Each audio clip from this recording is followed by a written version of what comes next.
Oh, I think you might have just saved my channel, AA. Obviously, yeah. So this is my response to Dr. Parvini's response to my video, which I, to be brutally honest, was not expecting at all.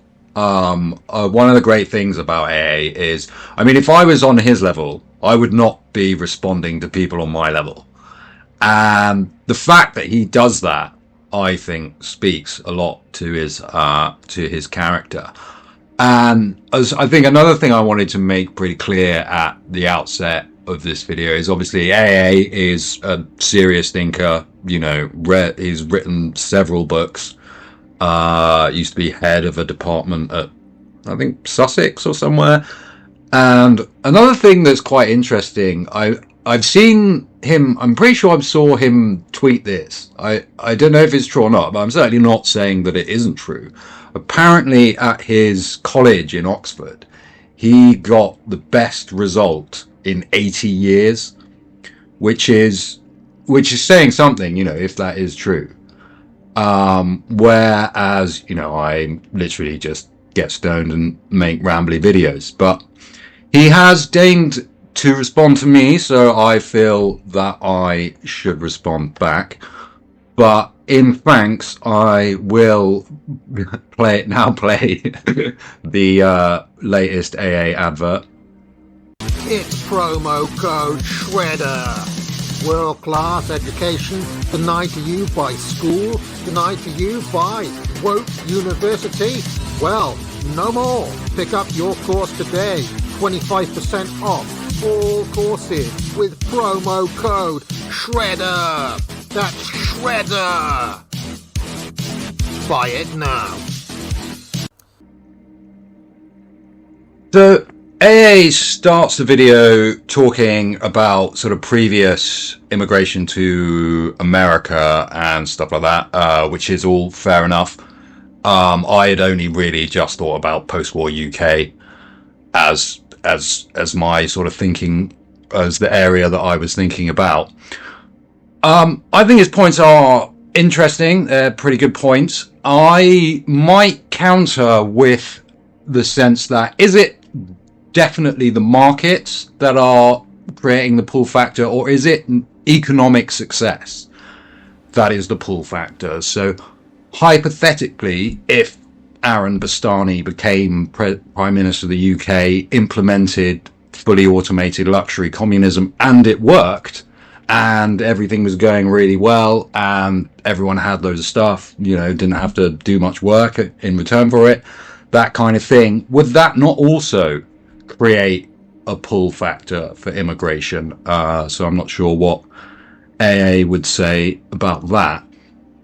AA then goes on to talk about aggregate demand, which once again, I think those are pretty fair points. I mean, obviously the example is the jeans in India. I'm not sure if he's talking about the price at i.e. the wholesale price, the price the shop buys them for, or the price that the customer buys them for. They've literally, there is sales tax in India. They've just changed it. I don't know. So it could be like 5% or it could be 18%, obviously. And things like business rates, etc., would play a role in that increased cost. But obviously, you know, AA is right. You know, companies like revenue, companies like profit, and they will attempt to maximize those. So once again, that is a fair point. And one of the things about aggregate demand is I would have thought that would only be true for certain products. For example, I mean, I might be wrong here because I am kind of assuming, but if the price of a barrel of oil is set, say $60, $70, I'm assuming that you would be selling that for $60 in, you know, India, $60 in America, you know, obviously a few transportation costs on top, whatever taxes the government applies. But I always thought that that meant it was generally the same price everywhere. I might be wrong about that one, but once again, we'll see if AA has anything to say about that. So yeah, and then finally, I want to come to the last point where I feel that maybe my position has been slightly misconstrued, is I'm not saying socialism is a driver, because we're not socialist. What I'm saying is the welfare state is a driver, and not because, and this is where I want to be very clear, not because people are coming over here to claim benefits, like, i.e., the reason everyone's going over here is because they want benefits. That's not what I'm saying. What I'm saying is the government needs the mass immigration in order to pay for our existing welfare state. Obviously, I would include all the pensions, the NHS, free schools, all of that, I would argue, is wrapped up within what I would call the welfare state. So the point I was making is essentially, I believe, pretty much the same one that was made by Charles Murray in Coming Apart back in sort of 2010. And so I'm just going to read that out to you here. Watching the European model implode. The simplest way in which the advanced welfare state will lose attractiveness is the looming bankruptcy of the European welfare states. The financial bankruptcy is not anything that even the cleverest planner can avoid. As publicly financed benefits grow, so do the populations who find that they need them. The more people who need benefits, the more government bureaucracy is required. The more people who rely on support from the government, and the larger the government, the fewer people in the private sector who pay for the benefits and for the apparatus of the state. The larger number of people who depend on government either for benefits or for their jobs, the larger the constituency for voting for ever larger government. These are arithmetical realities that have become manifest in every advanced Western country. They have brought some European welfare states within sight of bankruptcy as I write. Fertility rates that are far below replacement throughout Western Europe ensure the productive native-born population will fall still more in the years to come.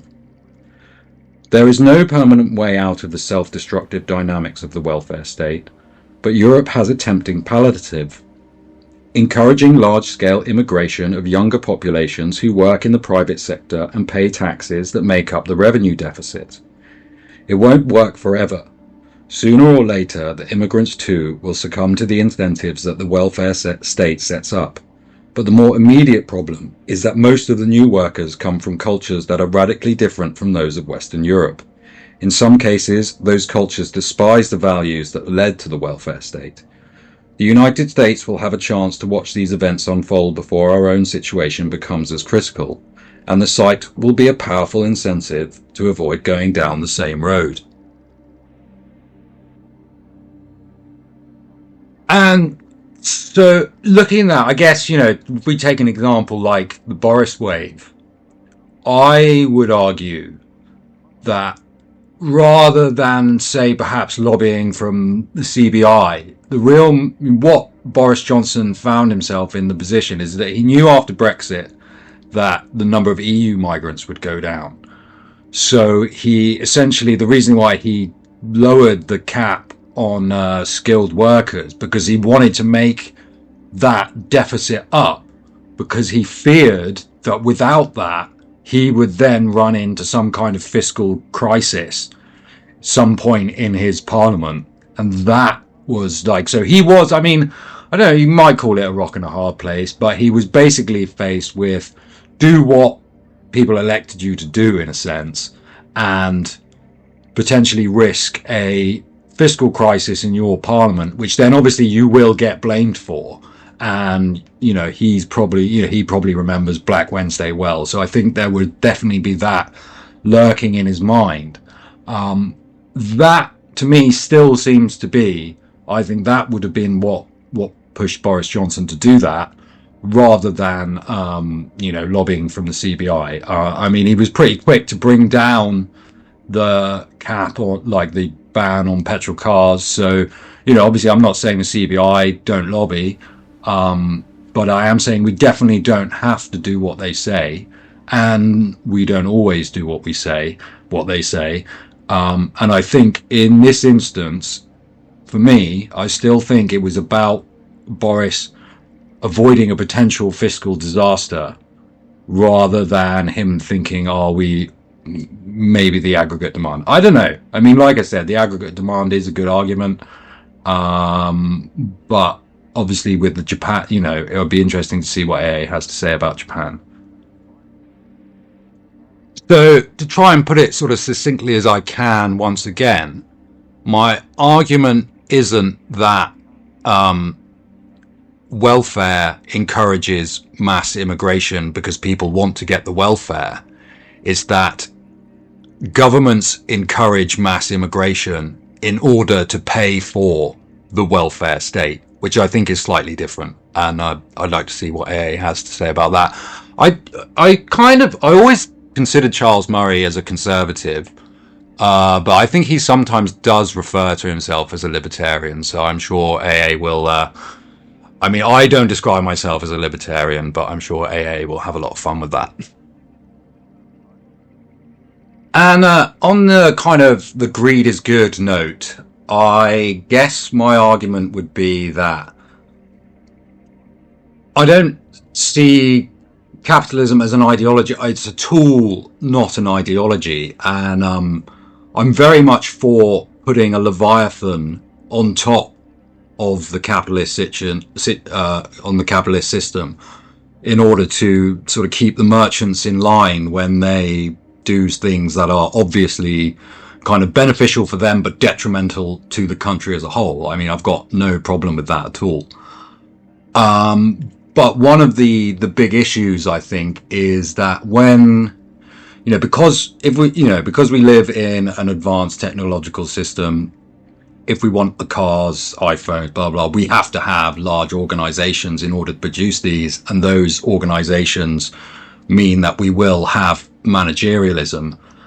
And I think my argument would be that there's got to be something that drives efficiency in those organizations, because if there isn't, they will just become fat and lazy and hemorrhage money. And for my knowledge, I don't know of a better efficiency driver for an organization than the profit motive.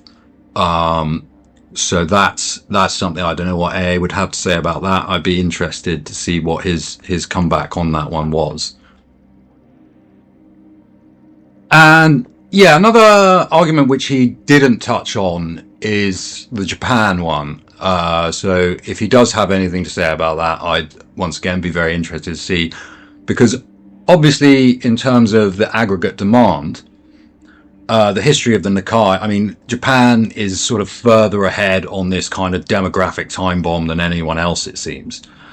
And so their companies would have had to have dealt with this issue of aggregate demand as well. And also what's interesting about the development in Japan is obviously in 1990 there was a massive crash in the Nikkei. So this was essentially them kind of hitting a limit, and it's pretty much been down since then. It's never again reached that high. I think it's maybe touched it once. But they went all through that without having mass immigration. Obviously it does seem like it's kind of changing now, and there must be a reason why there is a sudden change. Like as I said before, AA could very well use that as an argument, as an argument for what he's saying. But I would focus on those first 80 years and be like, well, how come they managed it for this long? We see in the case of the Japan that we can, the line can go down, and the world doesn't end. So even as an investor, I'm someone who's like, if that has to be the case, then we can deal with it.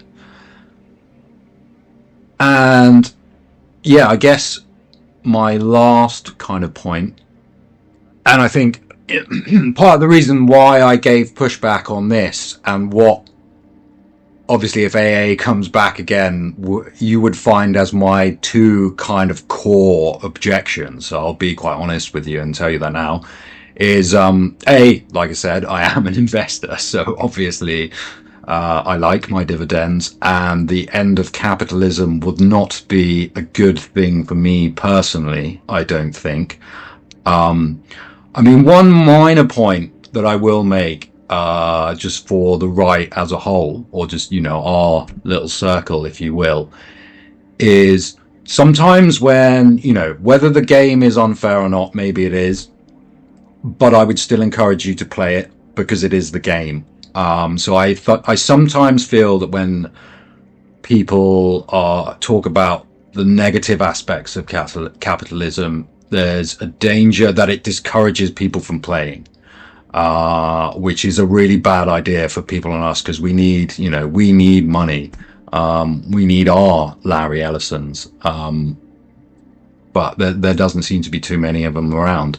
I mean, for me personally, like, I would love, if I can make enough money on the stock market and get enough dividends, I would love to use that to bankroll, a proper, like, turn the academic agency into an actual real institution, rather than have people buy courses, have people literally go to a place where they're taught. If you see my last video, you can see what we're up against. We can definitely make something that is better than that if we try.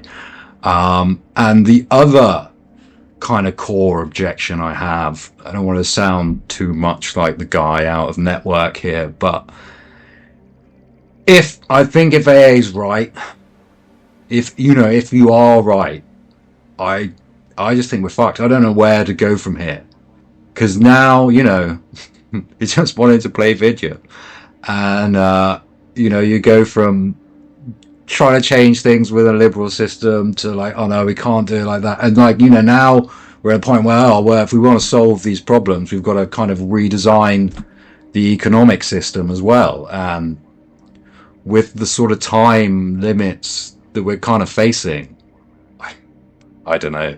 It's if it's true, then I think it's very blackpilling. Like, seriously. For me, anyway, personally. Maybe not so much for others, but that's about all I've got to say. So thanks, AA, for responding to my video. It'd be great if you could offer another response. And yeah, buy a course at the academic agency. Foundations of Logic, Rhetoric, Economics. I should probably get that one myself. Foundations of Shakespeare, promo code Shredder. Yeah, so hopefully this one might get a few more views than normal. Thanks, AA.